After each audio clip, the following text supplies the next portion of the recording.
전국 교회 가운데 장애인주의를 지키는 교회가 한 3% 혹은 4% 된다고 합니다. 아직은 인식이 전반적으로 잘 퍼졌다고 보기는 좀 어렵습니다. 물론 장애인주의를 지키지만은 우리들 마음속에 혹시 장애가 있는 가족이 계시다고 하면 넉넉히 이 주일의 소중함을 느끼게 될 것입니다. 원래 암 걸리게 되면요, 암 걸린 분하고 엄청 친해지고 기도도 깊어지고 교제도 식사도 같이 오랫동안 합니다. 같은 마음이기 때문이죠.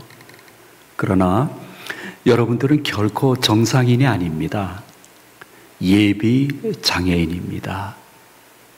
그러므로 늘 마음속에 이 장애인 주일에 대한 하나님의 음성이 나에게 이거였구나 한두 가지는 좀 간직하시면 좋겠다는 생각이 있습니다.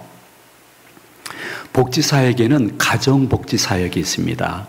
가정에 장애인이나 준하시는 분이 계셔서 사랑과 기도로 잘 섬기는 것이죠. 그런가 하면 국가복지사역이 있습니다. 국가가 예산과 모든 장소 혹은 건물을 투자해가지고 하는 사역이겠죠. 비정부 단체 NGO의 복지사역도 있습니다. 그들 나름대로 독특한 그 목표를 가지고 끊임없이 얼마나 열심히 잘 하시는지 모릅니다. 그러나 그러한 사역 중에 교회 복지 사역도 성경에 근거해서 하게 됩니다. 어쩌면 교회 복지 사역은 가정이나 국가 NGO 단체가 하지 않는 어떠한 틈새를 보면서 하나님의 말씀을 중심으로 교인들이 사역하는 아주 좋은 나오는 사역이라고 볼 수 있습니다. 그러나 교회 복지 사역은 별로 일반 사람들은 관심이 없습니다. 할 수 있거든 교회의 약점과 단점을 더 크게 부각하지 교회가 하는 좋은 사역에 대해서는 관심이 없지만은 교회 복지 사역의 최대 초점은 무엇이냐 하면 우리 예수님이 어떻게 보시느냐 하는데 여러분들의 마음에 평가가 있어야 되는 것입니다. 예수님은 굉장히 이렇게 많이 모인 분들도 기쁨으로 받으시며 예배 중에 역사하시지만은 소자 한 사람에게, 소자만 참 작은 자인데 그 중에 한 사람에게 내가 더 관심이 많다 하는 표현을 마태복음 10장 42절에서 이렇게 표현하셨습니다. 우리 한번 다 같이 봉독하도록 합니다. 또 누구든지 제자의 이름으로 이 작은 자 중 하나에게 냉수 한 그릇이라도 주는 자는 내가 진실로 너희에게 이르노니 그 사람이 결단코 상을 잃지 아니하리라 하시니라. 아멘. 여기서 말씀하시는 작은 자, 소자는 영혼 구원이 중점은 아닐 것입니다. 육신적으로 어렵고 힘들고 외롭고 장애가 있는 분들 한 사람에게 네가 어떻게 기도했느냐, 그들을 위해서 작은 헌금이라도 드렸고 혹은 어떠한 일이 있을 때 할 수 있거든 긍정적으로 보았느냐에 따라서 하늘에서의 상급도 있지만은 네 가족과 자손들에게도 내가 관심을 많이 갖겠다고 절대로 거짓말할 수 없는 예수님이 말씀하셨습니다. 근데 반대로 예수님은 마태복음 18장 6절에서 이런 말씀도 하셨습니다. 우리 예수님의 제자니까 우리 한번 다 같이 읽어보시도록 합니다. 누구든지 나를 믿는 이 작은 자 중 하나를 실족하게 하면 차라리 연자 맷돌이 그 목에 달려서 깊은 바다에 빠뜨려지는 것이 나으니라. 아멘. 조금 이렇게 강한 어조로 말씀하신 것이죠. 그런데 우리가 읽은 본문 말씀을 보니까요, 중풍병자가 있습니다. 지금보다 의술이 형편없을 때니까 이건 상대적인 아픔이 아니라 절대적인 아픔을 당하는 중풍병자 한 분이 있었습니다. 그분은 신체적으로 장애가 있었습니다. 신체적으로 장애가 있다 보니까 기능적인 장애가 생겼습니다. 가족이나 주위 사람의 도움 없이는 절대로 어디를 갈 수가 없는 너무 신체 장애로 말미암아 기능적인 장애가 그를 계속 억누르고 있었습니다. 그로 인해서 이 사람은 사회적인 장애를 겪을 수밖에 없었습니다. 어디를 가더라도 눈치를 볼 수밖에 없고 그분뿐만이 아니라 그분의 부모님도 늘 마음 졸여서 살아가는데, 장애를 갖고 있는 어느 목사님의 말씀이에요. 자녀가 장애가 있는데 그 자녀에게 다 안 돼요. 눈빛만이라도 굉장히 좀 이렇게 멸시하는 듯한 눈빛을 보게 되면 목사인데도 마음에 분노가 올라온답니다. 어떤 땐 때리고 싶은 마음도 생긴답니다. 그런데 그 장애 자기 아이에게 조금이라도 따뜻한 눈빛과 말 한마디를 던져주는 분이 있으면 모든 것을 다 주고 싶을 정도의 마음이라는 고백을 들어본 적이 있습니다. 당해보지 않은 분들은 모르실 것입니다. 이러한 사회적인 장애까지 겹침으로 말미암아 지금 많은 분들이 그렇게 이야기합니다. 그게 중증장애든 신체장애든 정신장애이든 장애를 갖고 그들을 돌보는 엄마, 아빠, 특히 엄마의 말씀들은 거의 공통점입니다. 우리 애가 나보다 하루 빨리 죽었으면 좋겠습니다. 이렇게 이야기를 합니다. 이 말씀이 이해되는 분들이 성도님들 가운데 혹시 있지 않겠는가 생각합니다. 세상에 어떤 엄마가 자식이 자기보다 빨리 죽기를 바라는 소망을 이야기하는 사람이 어디 있겠습니까? 그만큼 처절한 삶을 살아가던 이 중풍병자에게 물론 가정과 국가의 도움을 받았겠지만은 어느 날 예수님을 만나게 되는 것입니다. 그리고 예수님을 믿는 무리 속에 들어가게 됩니다. 그 계기로 인해서 이 중풍병자는 치유의 축복과 회복의 은총과 다시 재생의 삶을 살아가는 장면이 성경 속에 기록되어 있습니다. 저는 사랑보라든지 3.1 특수교육센터 혹은 나눔 섬김의 사역에 특별한 어떠한 가치를 부여하기 위해서 설교하는 것은 아닙니다.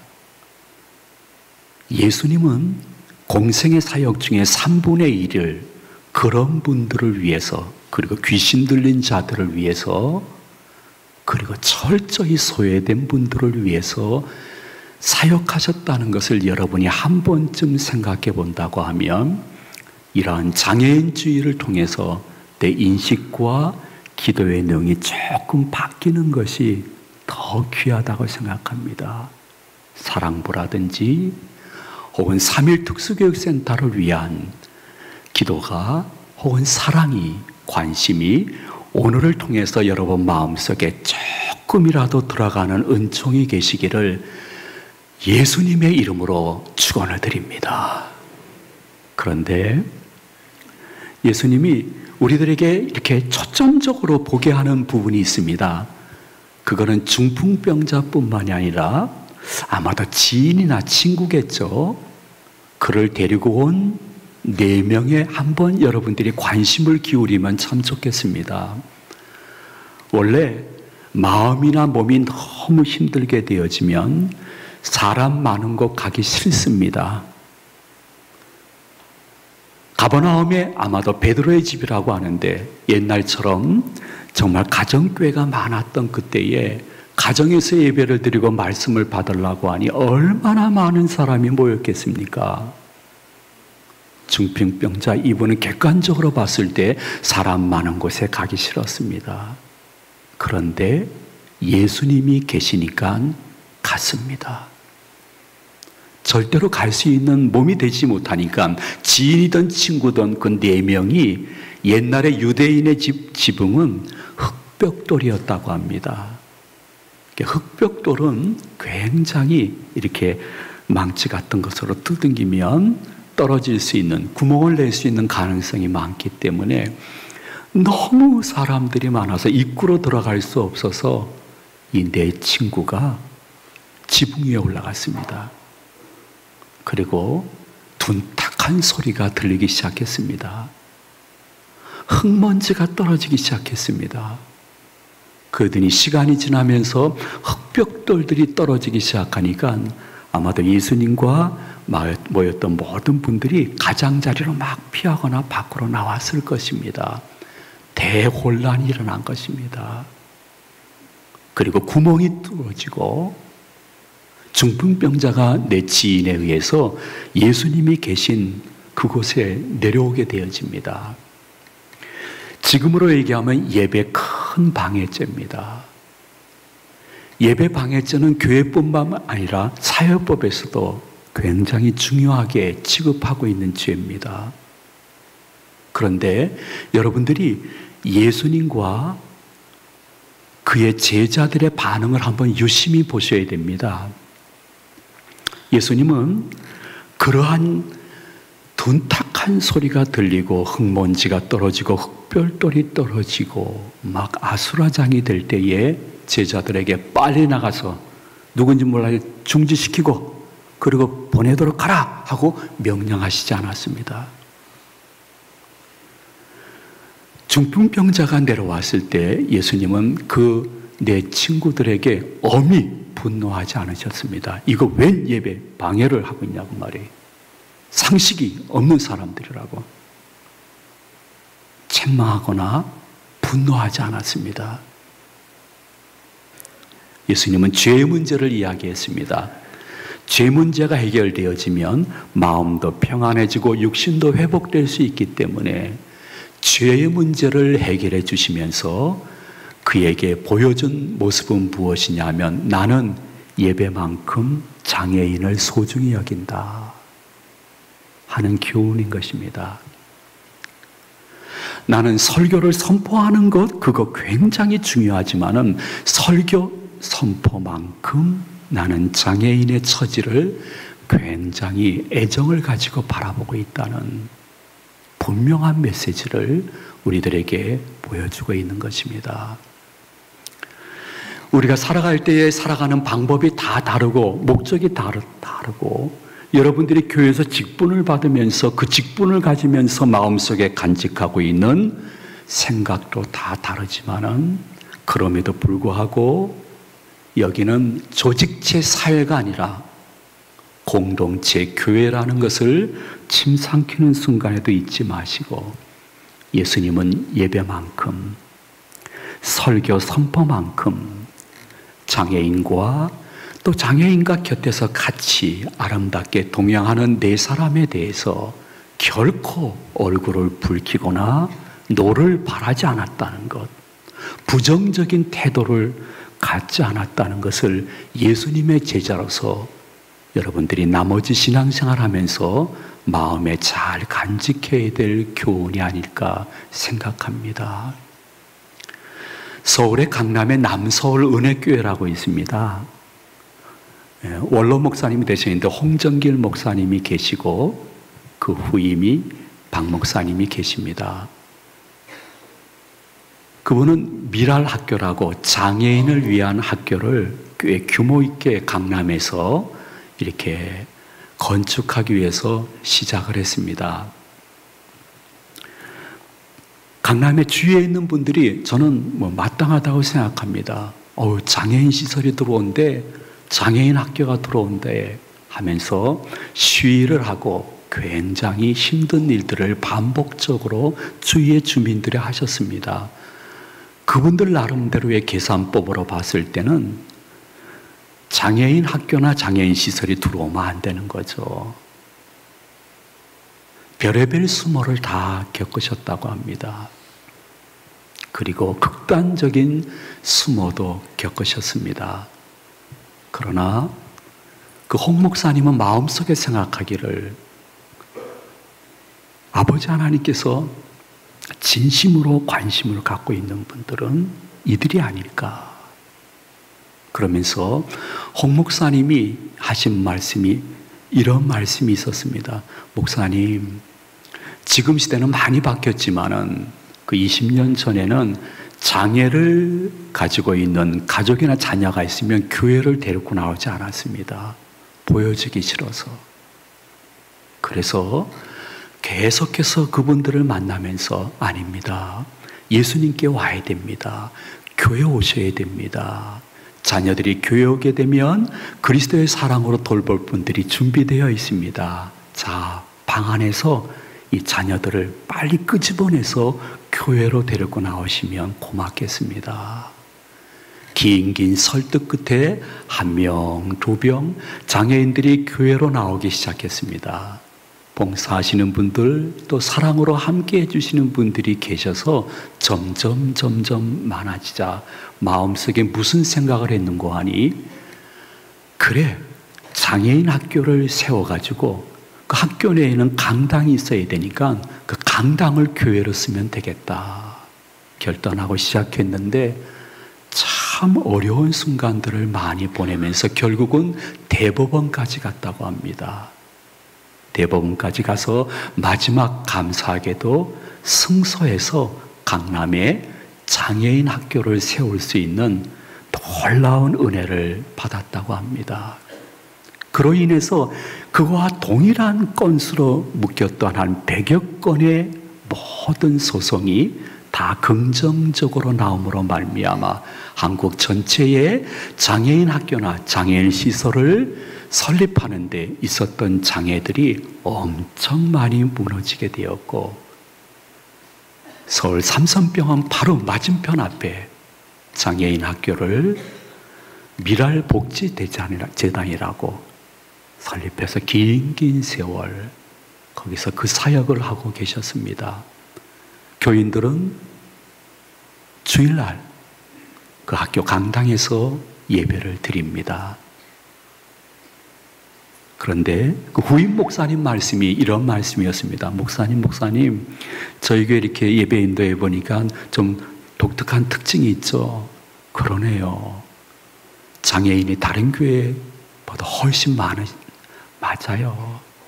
저희들은 비장애인 성도님과 장애인들이 같이 예배를 참 드리고 있는데, 이들이 얼마나 많이 교회 안에서 사랑을 느끼는고 하니, 장애 모든 분류에 따라서 6개 장애인 부서가 같이 예배도 드리고 교제하고 서로 사랑으로 나누기 때문에 이렇게 금방 볼 수 있잖아요. 저는 거기서 무엇을 보았냐면, 예수님이 그곳을 아주 사랑스럽게 보고 있는 시선을 봤습니다. 모든 교회가 그래야 된다는 것은 아닙니다. 그러나 주님의 말씀을 마음에 받고 삶의 지표로 살고 있는 성도라고 하면, 교회는 우리끼리 잘 먹고 잘 살고 평안하고 하나 된 것을 너무 기뻐하면 안 됩니다. 나눠야 됩니다. 근데 여러분, 교회에서 나누면 하나님이 채워주십니다. 저는 그것을 직접 경험한 목회자이기 때문에 여러분에게 가식 없이 말씀드립니다. 나누고 섬기면 하나님이 사람도 기도도 물질도 채워주십니다. 여러분 한번 생각해 보십시오. 3.1 특수교육센터가 한참 진행되는 때 우리는 이 전을 건축하게 되었습니다. 제 마음속에 어두움과 늘 억눌림이 있었습니다. 그 억눌림은 2년 동안 3.1 특수교육센터를 중단해야 된다는 것이었습니다. 그 억눌림은 결국 제가 당회원들에게 부탁을 드렸습니다. 간곡하게 부탁드렸습니다. 우리 조금 있는 건축 비용 먼저 3일 특수교육센터를 한 2, 3층, 3층으로 건축하고 거기에다 쓰고 그냥 나머지 짜투리 얼마 돈 가지고 건축합시다. 목사님이 큰 교회 건축비를요. 글쎄요. 하나님이 기뻐하시는 장애인 사역에 먼저 예산을 투자하고 건물을 건축한 후에 본당을 짓게 되면 하나님이 채워주시지 않을까요? 저는 그걸 그대로 믿는데요. 지금이나 그 당시나 여러분들의 당에 온 장로님들은 참 신실한 분들이었습니다. 목사님 기도하고 결정하셨으면 그대로 하세요. 그래서 말도 안 되는 건축비를 가지고 시작했지만은 우리 교회는 부도나지 않았습니다. 서로 싸워대고 건축하면서 두세 파로 나눠서 좋지 않은 모습을 보이는 모습이 단 한 건도 없었습니다. 그리고 주위의 이 공구상가나 중앙여상에서 단 한 번도 단체적으로 민원을 제기하거나 두세 사람이 와가지고 민원을 구청에 제기한 적도 없습니다. 그리고 입당하고 헌당했습니다. 하나님이 기뻐하시는 사역은 제일 먼저는 영혼 구원이겠죠. 그러나 그 다음 지역사회에 절처럼 산속에 있지 않고 교회가 한가운데 있음의 의미를 여러분이 한 번쯤 생각해 보시면서 나머지 삶을 살아가면서 기억해야 될 것은 갈라디아서 6장 9절 말씀입니다. 여러분들이 잘 아는 말씀이지만 그래도 한번 다 같이 봉독해 주시면 좋겠습니다. 우리가 선을 행하되 낙심하지 말지니 포기하지 아니하면 때가 이름에 거두리라. 아멘. 아버지 하나님께서 우리들에게 문화라는 것을 주었습니다. 사람들이 살고 가는 그 공동체, 조직체 속에는 문화가 있습니다. 여러분 전에는 들어보지 못했지만은 군대 문화라는 것이 이제는 거의 평범한 단어가 되었습니다. 혹은 이발 문화, 목욕 문화, 혹은 음식도 문화라고 얘기합니다. 그러면 기독교회도 교회 문화가 있어야 됩니다. 그 문화는 사람들이 창조해서 만들어가는 것입니다. 인천 제2교회 문화가 무엇일까요?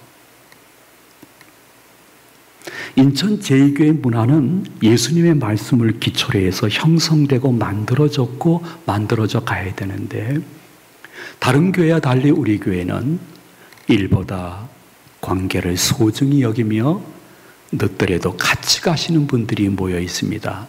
그래서 그렇지 않은 분들은 한두 번 자기 목소리 내다가 여기는 안 되겠네 하고 다시 이 문화에 흡수되어지는 것을 저는 목회하면서 자주 봤습니다.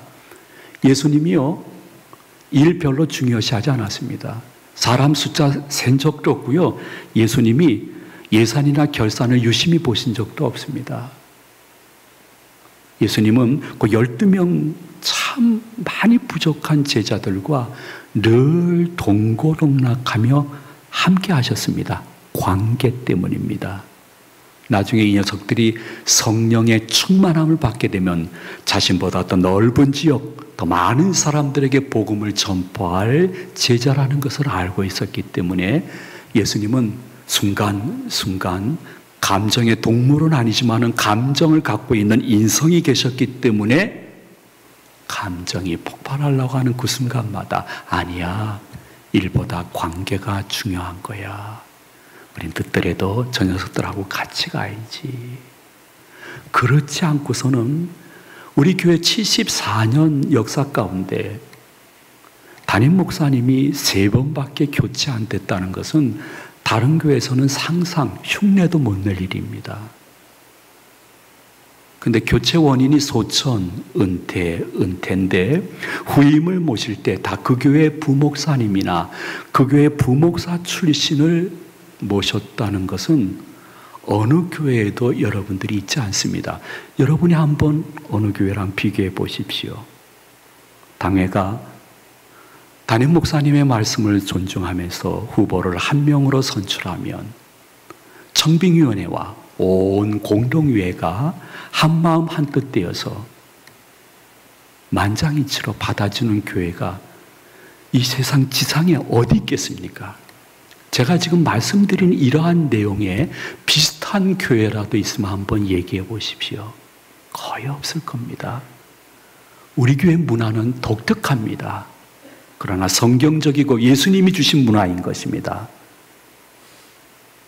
그러나 이 문화보다 우리가 더 간직하면서 소중히 여겨야 될, 어떻게 보면 문화요, 우리 자손들에게 남겨줘야 될 유산은 무엇이냐 하면 나눔과 섬김인 것입니다. 우리 교회 내에 있는 여러 나눔과 섬긴 단체를 여러분들이 잘 알기 때문에 일일이 거론하지는 않겠습니다. 우리 담임 목사님과 장로님 온 교인들이 사랑과 기도와 물질, 관심으로 잘 섬기는 것이 중요하지만은 마음속에 기억해야 될 것은 교회 안에 나눔과 섬김의 문화는 투자가 아닙니다. 우리는 6일 동안 투자 문화 속에 살았기 때문에 얼만큼의 정성과 돈이 들어가면 이만큼의 열매가 나와야 된다고 늘 머릿속에 생각하고 있습니다. 주님의 일을 투자 개념으로 생각하는 것만큼 장사꾼은 없다고 생각합니다. 주님의 교회 일은 주님이 하셨고 주님이 하실 것이기 때문에 우리는 조금 투자 개념보다는 그대로 섬김의 개념과 인내의 개념이 필요할 것입니다. 주님보다 너무 앞서가지 마십시오. 결국 후회하게 될 것입니다.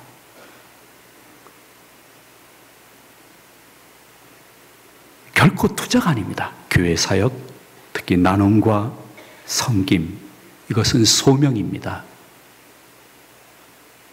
나눔과 섬김, 이것은 사명입니다.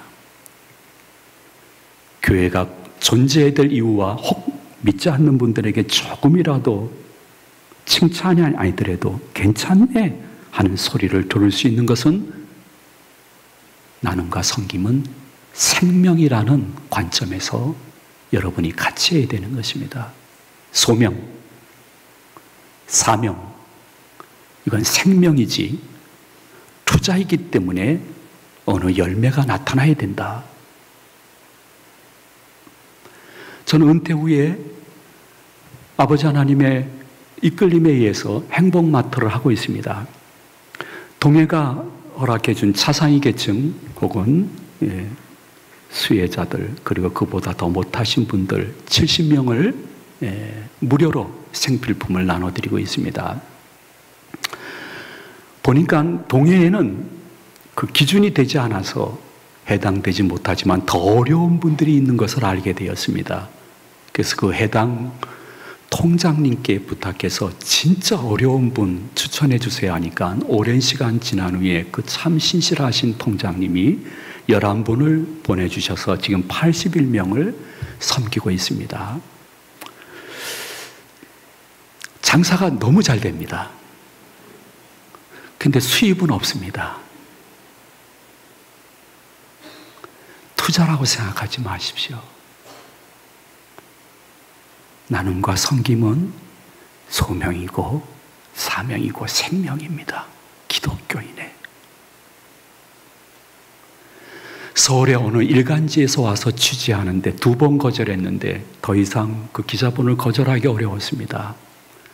와서 취재하고 가시면서 계좌번호를 좀 알려주시면 좋겠습니다. 몇 번을 요청했습니다. 결국은 행복마트 계좌번호 알려드리지 않았습니다. 목사님 이거 여기에 계좌번호 이렇게 되게면 후원자가 생각보다 참 많습니다. 끝까지 계좌번호 안 알려드렸습니다. 저는 투자하려고 한 것이 아니었기 때문입니다. 우리 부부가 섬길 수 있는 범위 내에서 섬기다가 섬길 수 없으면 할 수 없이 문 닫으면 되는 것이지, 이것을 투자 개념으로 더 늘리려고 하는 생각은 마음속에 없었기 때문인 것입니다. 여러분에게 무엇인가 한 가지를 좀 말씀드리고 싶어서 이렇게 말씀을 드렸습니다. 각자 성령님이 주시는 마음의 생각들은 다를 것입니다. 그러나 마지막으로 한 말씀 드리겠습니다. 이렇다고 갑자기 여러분 나눔과 섬김에 대해서 막 열정적으로 하다 보면 나머지 가족들이 좀 미쳤다고 광신자라고 할 겁니다. 어떠한 특별한 변화를 위해서 제가 말씀을 드리는 것은 결코 아닙니다. 다만 어쩌다 장애인주의를 맞이해서 이러한 말씀 한번 받게 되어서 그것이 마음에 심겨졌을 때 장애인이나 나눔 선교 사역이 내가 해야 될 것인가 하는 어느 분야가 있을 때 나도 모르게 마음과 몸이 반응할 수 있다고 하면 아름다운 그리스도의 제자가 아닐까 생각합니다. 그것이 언제든지 간에 내 마음과 몸이 반응하고 있네. 그래서 선한 영향력이 있으며 많은 사람들이 아니라 얼마의 사람들에게도 복의 근원의 삶을 살아갈 수 있는 여러분의 신앙과 삶과 생업, 가정 되시기를 오늘 말씀 준비해 주신 예수님의 이름으로 축원을 드립니다.